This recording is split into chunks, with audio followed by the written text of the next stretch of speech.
Praise lord. దేవాదేవునికి వందనాలు. మా ఆత్మీయ తల్లిదండ్రులకు వందనాలు. ఒక పేషెంట్ దగ్గరికి వెళ్ళి నేను ప్రార్థన చేశాను. ఆ పేషెంట్ ఎందుకంటే క్యాన్సర్ వచ్చింది. డాక్టర్ ఏం చెప్పారంటే యశోద హాస్పిటల్లో ఈమెకు బతకడం కష్టం, ఈమె ఇప్పుడు 45 డేస్ వరకు ఈమెకు లైవ్ ఉంటుంది, తర్వాత కష్టం అవుతుంది ఈమెకి అని చెప్పారు. చెప్పిన తర్వాత నేను వెళ్ళి ప్రేయర్ చేశాను.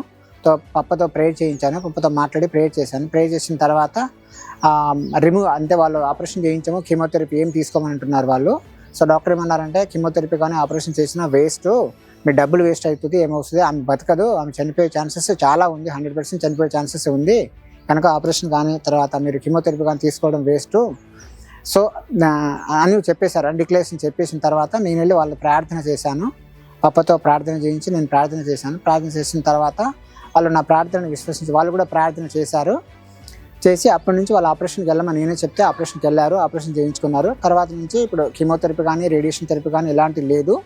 45 డేస్ దాటింది. ఇప్పుడు 3 మంత్స్ ఇప్పుడు చాలా యాక్టివ్గా ఉన్నారు. ప్రజెంట్ బాగానే ఉన్నారు. దేవుడి సాక్ష్యం దీవించును గాక.